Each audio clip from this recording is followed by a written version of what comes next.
ಎಲ್ಲರಿಗೂ ನಮಸ್ಕಾರ. Welcome back to my channel. ನಾನು ಶುಭ. ಇವತ್ತು ಬೆಳಗ್ಗೆಯಿಂದನೇ ವ್ಲಾಗ್ನ ಸ್ಟಾರ್ಟ್ ಮಾಡ್ತಾ ಇದ್ದೀನಿ.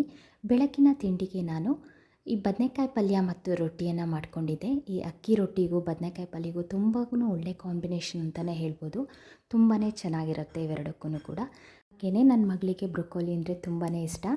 ಅದರಲ್ಲೂ ಅವಳಿಗೆ ಡಿಫ್ರೆಂಟ್ ಆಗಿರುವಂತಹ ಅಡುಗೆಗಳಾಗಲಿ ಈ ಥರ ಎಲ್ಲ ತಿನ್ನೋದು ಅಂದರೆ ತುಂಬ ಇಷ್ಟ ಆಗುತ್ತೆ. ಆದ್ರೂ ಕೂಡ ತಗೊಂಡು ಬಂದಿದ್ದರು.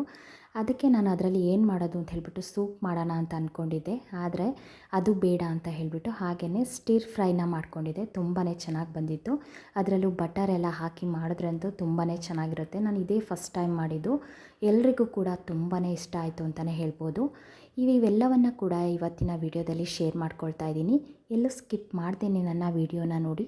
ಇನ್ ಕೇಸ್ ನನ್ನ ವಿಡಿಯೋ ಏನಾದರೂ ಇಷ್ಟ ಆದರೆ ಪ್ಲೀಸ್ ಒಂದು ಲೈಕ್ ಮಾಡಿ, ಹಾಗೆಯೇ ನಿಮ್ಮ ಫ್ರೆಂಡ್ಸ್ ಆ್ಯಂಡ್ ಫ್ಯಾಮಿಲಿಗೆಲ್ಲ ಶೇರ್ ಮಾಡಿ ಅಂತ ಹೇಳ್ತಾ ಇವತ್ತಿನ ವಿಡಿಯೋವನ್ನು ಸ್ಟಾರ್ಟ್ ಮಾಡ್ತಾ ಇದ್ದೀನಿ. ನಾನು ಮನೆಯಿಂದ ಬರುವಾಗ ಈ ಪೂಜೆ ಮಾಡಲಿಕ್ಕೆ ಅಂತ ಹೇಳಿಬಿಟ್ಟು ಈ ಥರ ಹೋಮ್ ಮೇಡ್ ಧೂಪವನ್ನು ತಗೊಂಡು ಬಂದಿದ್ದೆ. ತುಂಬಾ ಚೆನ್ನಾಗಿರುತ್ತೆ. ಇದು ನಮಗೆ ಈ ಶಾಪಲ್ಲಿ ತಂದಿರೋದೆಲ್ಲ ಆದರೆ ಸ್ವಲ್ಪ ತಲೆನೋವೆಲ್ಲ ಬಂದುಬಿಡುತ್ತೆ. ಇದನ್ನು ನಾವು ಹಚ್ಚಿಟ್ರೆ ಸಾಕು, ಒಂಥರ ಮನಸ್ಸಿಗೆ ಒಂಥರ ನೆಮ್ಮದಿ ಆಗಿಬಿಡುತ್ತೆ. ಆ ರೀತಿಯಾದಂತಹ ಒಂದು ಸ್ಮೆಲ್ ಇರುತ್ತೆ ಇದರಲ್ಲಿ. ತುಂಬಾ ಚೆನ್ನಾಗಿರುತ್ತೆ. ಇದು ನಮ್ಮ ಸೈಡಲ್ಲೆಲ್ಲ ಅಲ್ಲೇ ಸಿಕ್ಬಿಡುತ್ತೆ. ಈ ತೋಟದಲ್ಲೆಲ್ಲ ಈ ಮರದಲ್ಲೆಲ್ಲ ಇರುತ್ತೆ. ಇವಾಗ ನಾನು ಬದನೆಕಾಯಿ ಪಲ್ಯನ ಮಾಡ್ಕೊಳ್ಳೋಣ ಅಂತ ಹೇಳಿಬಿಟ್ಟು ಈ ಬದನೆಕಾಯನ್ನು ನಾನು ಕಟ್ ಮಾಡ್ಕೊಳ್ತಾ ಇದ್ದೀನಿ. ನಾನು ಮೊದಲೇ ತೊಳೆದ್ಬಿಟ್ಟು ಇಟ್ಕೊಂಡಿರ್ತೀನಿ, ಫ್ರಿಡ್ಜ್ನಲ್ಲಿ ಕವರ್ ಮಾಡಿ ಇಟ್ಕೊಂಡಿರ್ತೀನಿ. ಇವಾಗ ನಾನು ಚಿಕ್ಕದಾಗಿ ಕಟ್ ಮಾಡ್ಕೊಳ್ತಾ ಇದ್ದೀನಿ. ಅಂದರೆ ಇದು ಸ್ವಲ್ಪ ಹುಳ ಎಲ್ಲ ಇರುತ್ತೆ, ಅದಕ್ಕೋಸ್ಕರ ನಾನು ಈ ರೀತಿಯಾಗಿ ಅಡ್ಡವಾಗಿ ನಾನು ಈ ಥರ ಕಟ್ ಮಾಡ್ಕೊಳ್ತೀನಿ. ಈ ಥರ ಕಟ್ ಮಾಡಿಕೊಂಡು ಎಲ್ಲವನ್ನು ಇಟ್ಕೊಂಡು ಆ ನಂತರ ನಾನು ಅದರೊಳಗಡೆ ಎಲ್ಲ ಚೆಕ್ ಮಾಡೋದಕ್ಕೋಸ್ಕರ ನಾನು ಈ ಥರ ಉದ್ದುದವಾಗಿ ಕಟ್ ಮಾಡ್ಕೊಳ್ತೀನಿ.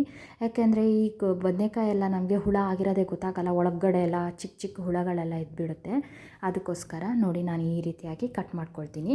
ಇದನ್ನು ನಾನು ಮುಂಚೆನೂ ತೊಳ್ಕೊಂಡಿದ್ದೆ, ಆದ್ರೂ ಕೂಡ ನಾನು ಈ ಒಗ್ಗರಣೆಗೆ ಹಾಕುವಾಗ ಒಂದ್ಸರಿ ನಾನು ತೊಳೆದಿಟ್ಕೊಳ್ತೀನಿ ನಾನು ಈ ಬದನೆಕಾಯಿಯನ್ನು. ನೋಡಿ ಇದನ್ನು ಮಾಡೋದಕ್ಕೆ ಏನೇನು ಬೇಕು ಅದನ್ನೆಲ್ಲವನ್ನು ನಾನು ಕಟ್ ಮಾಡಿ ಇಟ್ಕೊಂಡಿದ್ದೀನಿ. ನಾನು ಇದಕ್ಕೆ ಈರುಳ್ಳಿ, ಕರಿಬೇವಿನ ಸೊಪ್ಪು, ಟೊಮೆಟೊ ಹಣ್ಣು ಇದನ್ನು ನಾನು ಹಾಕ್ಕೊಳ್ತಾ ಇದ್ದೀನಿ. ಇವಾಗ ನಾನು ಒಂದು ಬಾಣಲೆಯನ್ನು ಬಿಸಿ ಮಾಡೋದಕ್ಕೆ ಅಂತ ಇಟ್ಕೊಳ್ತಾ ಇದ್ದೀನಿ. ಇದಕ್ಕೆ ಸ್ವಲ್ಪ ಎಣ್ಣೆಯನ್ನು ಹಾಕ್ಕೊಳ್ತೀನಿ ನಾನು ಇವಾಗ. ಈ ಎಣ್ಣೆ ಎಲ್ಲ ಬಿಸಿ ಆಗಬೇಕು. ಆ ನಂತರ ನಾನು ಇದಕ್ಕೆ ಸ್ವಲ್ಪ ಸಾಸಿವೆಯನ್ನು ಹಾಕ್ಕೊಳ್ತಾ ಇದ್ದೀನಿ. ಈ ಬದನೆಕಾಯಿ ಎಣ್ಣೆಗಾಯಿ ಮಾಡುವಾಗ ನಾವು ಒಂಥರ ಅದು ಪರ್ಪಲ್ ಕಲರ್ ಬರುತ್ತೆ ನೋಡಿ, ಅದನ್ನು ಕೂಡ ಹಾಕಿದ್ರೂ ತುಂಬಾ ಚೆನ್ನಾಗಿರುತ್ತೆ. ಈ ರೀತಿಯಾದಂತಹ ಉದ್ದವಾದ ಬಿಳಿ ಬದನೆಕಾಯಿ ಕೂಡ ತುಂಬಾ ಚೆನ್ನಾಗಿರುತ್ತೆ ಅಂತಲೇ ಹೇಳ್ಬೋದು. ಇವಾಗ ನಾನು ಎಣ್ಣೆ ಬಿಸಿ ಆಗಿದೆ, ಇದಕ್ಕೆ ಸಾಸಿವೆಯನ್ನು ಹಾಕ್ಕೊಳ್ತಾ ಇದ್ದೀನಿ. ಈ ಸಾಸಿವೆ ಎಲ್ಲ ಸಿಡಿದಾದ ನಂತರ ನಾನು ಇದಕ್ಕೆ ಕರಿಬೇವಿನ ಸೊಪ್ಪನ್ನು ಕೂಡ ಹಾಕ್ಕೊಳ್ತಾ ಇದ್ದೀನಿ. ಈ ಕರಿಬೇವಿನ ಸೊಪ್ಪು ಹಾಕಿದ್ರೂ ಕೂಡ ಇದಕ್ಕೆ ತುಂಬಾ ಚೆನ್ನಾಗಿರುತ್ತೆ. ನಾನು ಇದಕ್ಕೆ ಹಸಿರು ಮೆಣಸಿಕಾಯನ್ನು ಹಾಕ್ಕೊಳ್ತಾ ಇಲ್ಲ. ಈ ಥರ ಪಲ್ಯ ಮಾಡುವಾಗ ನಾನು ಸಾಮಾನ್ಯವಾಗಿ ಹಸಿರು ಮೆಣಸಿಕಾಯನ್ನು ಹಾಕ್ಕೊಳ್ಳೋದಿಲ್ಲ. ಇದಕ್ಕೆ ಚಿಕ್ಕದಾಗಿ ಕಟ್ ಮಾಡ್ಕೊಂಡಿರುವಂತಹ ಈರುಳ್ಳಿಯನ್ನು ಹಾಕ್ಕೊಳ್ತಾ ಇದ್ದೀನಿ. ಅಂದರೆ ಚಿಕ್ಕದಾಗಿ ಅಂದರೆ ತುಂಬ ಚಿಕ್ಕದಾಗಿ ಕಟ್ ಮಾಡ್ಕೊಂಡಿಲ್ಲ. ಈ ಥರ ನಾನು ಈ ಈರುಳ್ಳಿ ಪಕೋಡ ಎಲ್ಲ ಮಾಡ್ತೀವಿ ನೋಡಿ, ಆವಾಗ ಕಟ್ ಮಾಡ್ಕೊಳ್ತಾರೆ ನೋಡಿ, ಆ ರೀತಿಯಾಗಿ ನಾನು ಕಟ್ ಮಾಡ್ಕೊಂಡಿದ್ದೀನಿ. ಈ ರೀತಿಯಾಗಿ ಸ್ವಲ್ಪ ಈರುಳ್ಳಿ ಎಲ್ಲ ಈ ಪಲ್ಯದಲ್ಲೆಲ್ಲ ಸಿಗ್ತಾ ಇದ್ದರೆ ತುಂಬಾ ಚೆನ್ನಾಗಿರುತ್ತೆ. ನೋಡಿ ಈ ರೀತಿಯಾಗಿ ನಾನು ಈ ಥರ ಫ್ರೈ ಮಾಡ್ಕೊಳ್ಬೇಕು. ಇದು ಚೆನ್ನಾಗಿ ಫ್ರೈ ಆದರೆ ಮಾತ್ರ ನಮಗೆ ಚೆನ್ನಾಗಿರುತ್ತೆ ಈ ಪಲ್ಯದಲ್ಲಿ. ಇದೆಲ್ಲ ಫ್ರೈ ಆಗಿದೆ. ಇವಾಗ ನಾನು ಕಟ್ ಮಾಡ್ಕೊಂಡಿರುವಂತಹ ಬದನೆಕಾಯಿಯನ್ನು ಹಾಕ್ಕೊಳ್ತಾ ಇದ್ದೀನಿ. ನೋಡಿ ಈ ಥರ ಕಟ್ ಮಾಡ್ಕೊಂಡಿದ್ದೀನಿ ನಾನು ಎಲ್ಲವನ್ನು ಕೂಡ. ಇದನ್ನು ಸ್ವಲ್ಪ ನೀರಲ್ಲಿ ಚೆನ್ನಾಗಿ ತೊಳ್ಕೊಂಡು ಆ ನಂತರ ನೀರೆಲ್ಲ ಇಳಿದಾದ ನಂತರ ನಾನು ಇದಕ್ಕೆ ಒಗ್ಗರಣೆಗೆ ಹಾಕ್ಕೊಳ್ತಾ ಇದ್ದೀನಿ. ಇವಾಗ ನಾವು ಚೆನ್ನಾಗಿ ಫ್ರೈ ಮಾಡ್ಕೊಳ್ಬೇಕು. ಇವಾಗಲೇ ನಮಗೆ ಪಲ್ಯ ತುಂಬಾ ಚೆನ್ನಾಗಿ ಬರುತ್ತೆ. ನೋಡಿ ಈ ರೀತಿಯಾಗಿ ಚೆನ್ನಾಗಿ ಇವಾಗ ಫ್ರೈ ಮಾಡ್ಕೊಳ್ಳೋಣ. ನೋಡಿ ಚೆನ್ನಾಗಿ ತಿರುಗಿಸ್ಕೊಳ್ಬೇಕು. ಈ ಒಗ್ಗರಣೆಯಲ್ಲಿ ಇದು ಚೆನ್ನಾಗಿ ಬೆಂದರೆ ನಮಗೆ ಪಲ್ಯ ಚೆನ್ನಾಗಿ ಬರುತ್ತೆ. ಈ ಪರ್ಪಲ್ ಕಲರ್ ಬದನೆಕಾಯಿ ಬರುತ್ತೆ ನೋಡಿ, ಅದು ಕೂಡ ಅಷ್ಟೇ. ಅದನ್ನು ಕೂಡ ಈ ಥರ ನಾವು ಮಾಡಿಕೊಂಡ್ರೂ ಕೂಡ ಚೆನ್ನಾಗಿ ಬರುತ್ತೆ. ಎಣ್ಣೆಗಾಯಿ ಅಲ್ಲದೇ ಈ ರೀತಿ ಮಾಡಿಕೊಂಡ್ರೂ ಕೂಡ ತುಂಬಾ ಚೆನ್ನಾಗಿರುತ್ತೆ. ನೋಡಿ ಇವಾಗ ಟೊಮೆಟೊ ಹಣ್ಣನ್ನು ನಾನು ಹಾಕ್ಕೊಳ್ತಾ ಇದ್ದೀನಿ. ನಾನು ಮುಂಚೆನೇ ಹಾಕ್ಕೊಳ್ತಾ ಇಲ್ಲ, ನಾನು ಇದ್ರ ಜೊತೆನೇ ನಮಗೆ ಟೊಮೆಟೊ ಹಣ್ಣೆಲ್ಲ ಬೆಂದರೆ ತುಂಬಾ ಚೆನ್ನಾಗಿರುತ್ತೆ. ಈಗ ಸಪ್ರೇಟಾಗಿ ನಾವು ಈ ಬದನೆಕಾಯಿ ಬೇಯಿಸಿ ಹಾಕೋದಾಗಲಿ ಅಥವಾ ಟೊಮೆಟೊ ಹಣ್ಣನ್ನು ಬೇಯಿಸಿ ಬದನೆಕಾಯಿನ ಹಾಕ್ಕೊಂಡ್ರೂ ಕೂಡ ಈ ಬದನೆಕಾಯಿ ಎಲ್ಲ ಬೆಂದು ಒಂಥರ ಅಷ್ಟೊಂದು ಚೆನ್ನಾಗಾಗಲ್ಲ, ಎಲ್ಲ ಬೆಂದು ಹೋಗಿಬಿಡುತ್ತೆ. ಅದಕ್ಕೋಸ್ಕರ ನಾವು ಇದು ಒಟ್ಟಿಗೆ ಹಾಕೋದ್ರಿಂದ ಎರಡೂ ಕೂಡ ಒಟ್ಟಿಗೆ ಚೆನ್ನಾಗಿ ಬೆಂದ್ಕೊಳ್ಳುತ್ತೆ. ಇವಾಗ ನಾನು ಸ್ವಲ್ಪ ಉಪ್ಪನ್ನು ಹಾಕ್ಕೊಳ್ತಾ ಇದ್ದೀನಿ. ನಮಗೆ ರುಚಿಗೆ ಎಷ್ಟು ಬೇಕೋ ಅಷ್ಟು ನೋಡಿ ಉಪ್ಪನ್ನು ಹಾಕ್ಕೊಳ್ಳೋಣ ಇವಾಗ. ಇದು ಇವಾಗನೂ ಕೂಡ ಸ್ವಲ್ಪ ಹೊತ್ತು ನಾವು ಚೆನ್ನಾಗಿ ತಿರುಗಿಸ್ಕೊಳ್ಳೋಣ. ಇವಾಗ ಟೊಮೆಟೊ ಹಣ್ಣೆಲ್ಲ ಒಂದೇ ಕಡೆ ಆಗಿಬಿಟ್ರೆ ಅಷ್ಟೊಂದು ಚೆನ್ನಾಗಾಗಲ್ಲ. ಅದಕ್ಕೋಸ್ಕರ ಎಲ್ಲ ಕಡೆನೂ ನಾವು ಮಿಕ್ಸ್ ಆಗೋ ಥರ ಚೆನ್ನಾಗಿ ತಿರುಗಿಸ್ಕೊಳ್ಬೇಕು. ಈ ಟೊಮೆಟೊ ಹಣ್ಣು ಕೂಡ ಚೆನ್ನಾಗಿ ಫ್ರೈ ಆಗಬೇಕು. ನೋಡಿ, ಇದಕ್ಕೆ ನಾನು ಅರಿಶಿಣ ಪುಡಿಯನ್ನು ಹಾಕ್ಕೊಳ್ತಾ ಇದ್ದೀನಿ ಸ್ವಲ್ಪ.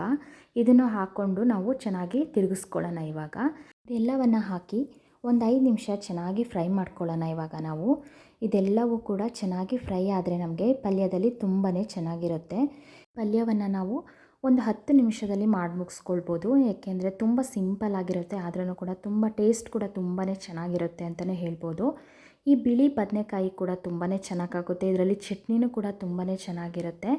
ಈ ಪಲ್ಯ ಗೊಜ್ಜಾಗಲಿ ಸಾಂಬಾರಿಗೂ ಕೂಡ ಇದು ತುಂಬಾ ಚೆನ್ನಾಗಾಗುತ್ತೆ. ಆಲೂಗೆಡ್ಡೆ ಎಲ್ಲ ಹಾಕಿ ಸಾಂಬಾರು ಮಾಡುವಾಗ ತುಂಬಾ ಚೆನ್ನಾಗಿರುತ್ತೆ ಇದು. ನೋಡಿ, ಈ ರೀತಿಯಾಗಿ ಈ ಮುಚ್ಚಳ ಮುಚ್ಚಿನ ಇಟ್ಟಾದ ತಕ್ಷಣ ನೋಡಿ ನಾವು ಈ ಥರ ಫ್ರೈ ಆಗಿರುತ್ತೆ ಎಲ್ಲವೂ ಕೂಡ. ಅಂದರೆ ಇದು ನಮಗೆ ತುಂಬ ಒಂಥರ ಮಿಕ್ಸ್ ಆದಂಗೆ ಆಗಬಾರ್ದು, ಆವಾಗ ಅಷ್ಟೊಂದು ಚೆನ್ನಾಗಿರಲ್ಲ. ನೋಡಿ, ಈ ರೀತಿಯಾಗಿ ನಮಗೆ ಬಿಡಿ ಬಿಡಿಯಾಗಿ ಇರಬೇಕು, ಆವಾಗ ಮಾತ್ರ ಚೆನ್ನಾಗಿರುತ್ತೆ. ನಾನಿವಾಗ ಕೊನೆಯಲ್ಲಿ ಸ್ವಲ್ಪ ಸಾಂಬಾರು ಪುಡಿಯನ್ನು ಹಾಕ್ಕೊಳ್ತಾ ಇದ್ದೀನಿ. ಸಾಂಬಾರು ಪುಡಿಯಲ್ಲಿ ನಾನು ಒಣಮೆಣಸಿನ್ಕಾಯಿ ಮತ್ತು ಧನಿಯಾ ಪೌಡರ್ ಎರಡನ್ನೂ ಕೂಡ ಒಟ್ಟಿಗೆ ಮಿಕ್ಸ್ ಮಾಡಿಕೊಂಡು ನಾನು ಪುಡಿ ಮಾಡಿ ಇಟ್ಕೊಂಡಿರುವಂಥದ್ದು. ಇದನ್ನು ನಾನು ಹಾಕ್ಕೊಳ್ತಾ ಇದ್ದೀನಿ. ನೋಡಿ, ಎರಡು ಒಂದರಲ್ಲೇ ಇರೋದ್ರಿಂದ ನಾನು 1.5 ಟೇಬಲ್ ಸ್ಪೂನಷ್ಟು ಹಾಕ್ಕೊಳ್ತಾ ಇದ್ದೀನಿ. ನಾನು ಇದಕ್ಕೆ 1.5 ಟೇಬಲ್ ಸ್ಪೂನ್ ಹಾಕಿದ್ರೆ ಸರಿಯಾಗುತ್ತೆ, ಅದಕ್ಕೋಸ್ಕರ ನಾನು ಹಾಕ್ಕೊಳ್ತಾ ಇದ್ದೀನಿ. ಇದು ತುಂಬ ಖಾರ ಆದ್ರೂ ಅಷ್ಟೊಂದು ಚೆನ್ನಾಗಿರಲ್ಲ, ನೋಡಿಬಿಟ್ಟು ಹಾಕ್ಕೊಳ್ಳೋಣ. ಇವಾಗ ಇದೆಲ್ಲವನ್ನು ತಿರುಗಿಸ್ಕೊಂಡು ಆದ ನಂತರ ಇದಕ್ಕೆ ಸ್ವಲ್ಪ ತೆಂಗಿನಕಾಯಿ ತುರಿಯನ್ನು ಹಾಕ್ಕೊಳ್ಳೋಣ. ಇದಕ್ಕೆ ತೆಂಗಿನಕಾಯಿ ತುರಿಯನ್ನು ಹಾಕ್ಕೊಂಡ್ರೂ ಕೂಡ ತುಂಬಾ ಚೆನ್ನಾಗಿರುತ್ತೆ ಈ ಪಲ್ಯದಲ್ಲಿ. ಇವಾಗ ಇದನ್ನೆಲ್ಲವನ್ನು ಹಾಕ್ಕೊಂಡು ಚೆನ್ನಾಗಿ ತಿರುಗಿಸ್ಕೊಳ್ಳೋಣ. ಇವಾಗ ತುಂಬ ನಾವು ತಿರುಗಿಸ್ಕೊಳ್ಳೋಕೆ ಹೋದರೆ ಅದೆಲ್ಲ ಪುಡಿ ಪುಡಿ ಆದಂಗೆ ಆಗಿಬಿಡುತ್ತೆ, ಒಂಥರ ಅಷ್ಟೊಂದು ಚೆನ್ನಾಗಿರಲ್ಲ.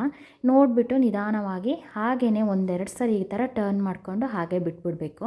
ಇಲ್ಲಾಂದರೆ ಅದೆಲ್ಲ ಬದನೆಕಾಯಿ ಎಲ್ಲ ಒಂಥರ ಫುಲ್ ಪುಡಿ ಆದಂಗೆ ಆಗಿಬಿಡುತ್ತೆ. ಅದಕ್ಕೋಸ್ಕರ ಇವಾಗ ಸ್ವಲ್ಪ ಚಿಕ್ಕದಾಗಿ ಕಟ್ ಮಾಡ್ಕೊಂಡಿರುವಂತಹ ಕೊತ್ತಂಬರಿ ಸೊಪ್ಪನ್ನು ಹಾಕ್ಕೊಳ್ಳೋಣ.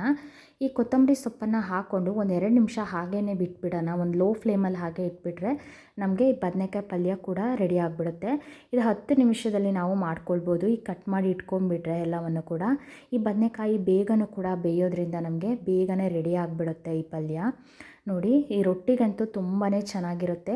ಈ ಬದನೆಕಾಯಿ ಪಲ್ಯ ಯಾರು ತಿನ್ನೋಕ್ಕೆ ಇಷ್ಟಪಡಲ್ಲ ಅವರು ಕೂಡ ತಿಂತಾರೆ, ಅಷ್ಟು ತುಂಬಾ ಟೇಸ್ಟ್ ಆಗಿರುತ್ತೆ ಅಂತಲೇ ಹೇಳ್ಬೋದು.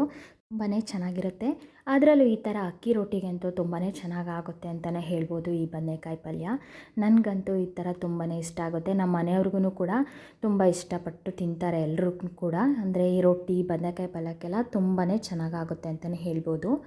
ಇವಾಗ ನಾನು ಈ ಬ್ರೊಕೋಲಿಯಲ್ಲಿ ಸ್ಟಿರ್ ಫ್ರೈನ ಹೇಗೆ ಮಾಡ್ಕೊಳ್ಳೋದು ಅಂತ ಹೇಳಿಬಿಟ್ಟು ನೋಡ್ಕೊಂಡು ಬರೋಣ. ಇವಾಗ ನೋಡಿ, ನಾನು ಬೇಗನೆ ಈಸಿಯಾಗಿ ಮಾಡಿಕೊಂಡೆ. ಅಂದರೆ ನನಗೆ ಇದರಲ್ಲಿ ಏನು ಮಾಡಬೇಕು ಅಂತಲೇ ಗೊತ್ತಿರಲಿಲ್ಲ. ಸೂಪ್ ಮಾಡ್ಕೊಳ್ಳೋಣ ಅಂತ ಹೇಳಿಬಿಟ್ಟು ಮಾಡ್ಕೊಳ್ಳೋಕೆ ಹೋಗಿದೆ. ಹೇಗಿದ್ರೂ ಬೆಣ್ಣೆನೂ ಕೂಡ ಇತ್ತು, ಅದಕ್ಕೇ ಈ ರೀತಿ ನಾನು ಫ್ರೈ ಮಾಡ್ಕೊಳ್ಳೋಣ ಅಂತ ಹೇಳಿಬಿಟ್ಟು ಮಾಡ್ಕೊಳ್ತಾ ಇದ್ದೀನಿ. ಇದರಲ್ಲಿ ಸೂಪ್ ಮಾಡಿದ್ರೂ ಕೂಡ ತುಂಬಾ ಚೆನ್ನಾಗಿ ಬಂದಿತ್ತು ಒಂದು ಸರಿ, ಆದ್ದರಿಂದ ನಾನು ಇದರಲ್ಲಿ ಹೆಚ್ಚು ಏನೂ ಮಾಡ್ಕೊಳ್ಳಲ್ಲ. ಅದಕ್ಕೋಸ್ಕರ ನೋಡಿ ಈ ಥರ ನಾನು ಕಟ್ ಮಾಡಿ ಇಟ್ಕೊಂಡಿದ್ದೀನಿ. ನೋಡಿ, ಈ ಥರ ಚಿಕ್ಕ ಚಿಕ್ಕದಾಗಿಯೇ ಕಟ್ ಮಾಡಿ ಇಟ್ಕೊಂಡಿದ್ದೀನಿ. ಕಟ್ ಮಾಡಿಕೊಂಡು ಇದಕ್ಕೆ ನಾನು ಸ್ವಲ್ಪ ಉಪ್ಪನ್ನು ಹಾಕ್ಕೊಳ್ತಾ ಇದ್ದೀನಿ. ಇವಾಗ ನೋಡಿ, ಇದನ್ನು ತೊಳೆಯೋಣ ಅಂತ ಹೇಳಿಬಿಟ್ಟು ಒಂದು ಸರಿ ತೊಳೆದು ಇಟ್ಕೊಂಡಿದ್ದೆ ಹಾಗೇ. ಇವಾಗ ನಾನು ಸ್ವಲ್ಪ ಕಲ್ಲುಪ್ಪನ್ನು ಹಾಕ್ಕೊಳ್ತಾ ಇದ್ದೀನಿ. ಇದನ್ನು ಕಲ್ಲುಪ್ಪು ಹಾಕಿ ತೊಳ್ಕೊಂಡ್ರೆ ತುಂಬಾ ಚೆನ್ನಾಗಿರುತ್ತೆ.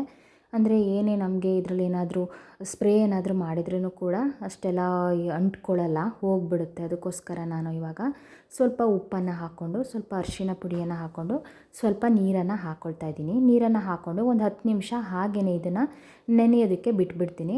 ಈ 10 ನಿಮಿಷ ಆಗಿದೆ. ಇದಾದ ನಂತರ ನಾನು ಇದನ್ನೆಲ್ಲವನ್ನು ಚೆನ್ನಾಗಿ ತೊಳ್ಕೊಂಡು ಈ ಒಳ್ಳೆ ನೀರಿನಿಂದ ನಾನು ತೊಳೆದ್ಬಿಟ್ಟು ಇಟ್ಕೊಳ್ತೀನಿ.